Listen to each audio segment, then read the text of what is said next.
नमस्कार. स्वतःची चांगुलपण आणि चांगलेपण जपण्याचा आणि जगण्यामध्ये निरामयता आणि स्वतःचं बुद्धिकोश आणि आयुष्य याचा ताळमेळ जर लावला ना, ताळमेळ, तर स्वतः डिझाईन केलेलं आयुष्य चांगलं जगता येतं आणि जगावंच असा माझा तरी समज आहे. डिझाईन लाईफ, मार्गक्रमिका, लाईफ पाथ, त्यानुसार स्वतःची समजूत स्वतः काढण्याची समजदार बुद्धी ही जर असेल ना, तर काय होतं,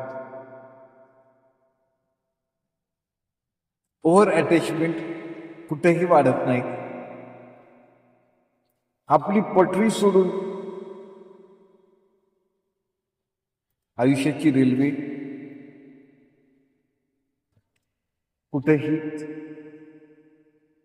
वळण घेत नाही. एक मार्गक्रमिका असते, जगण्याचा सन्मार्ग असतो. त्यावरच स्वतःचं समाधान स्वतःच शोधावं लागतं, तरच या जगामध्ये स्वतःचं अस्तित्व चांगलं जगता येईल.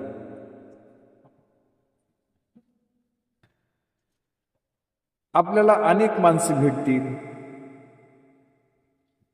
अनेक प्रवाह असतील. त्या प्रवाहामध्ये आपण वाहून जायचं की नाही जायचं हे आपण ठरवायचं असतं. याला कळते पण समजदार भूमिका म्हणतात. तेवढी सजगता आणि सुज्ञपणा आयुष्यात जर येऊ लागला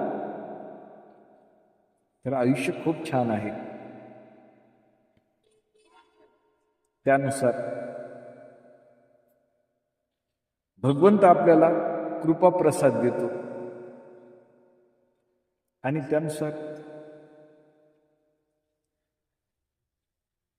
भगवत भाव जीवनामध्ये उतरला की कुठलाही संसर्गाचा विकार जडत नाही. संपर्क आणि संसर्ग या जगामध्ये भरपूर आहे, पण सजग सावध आयुष्य हे आपल्या जीवनपथावर जगायची हीच तर खरी कमाल आहे. धन्यवाद.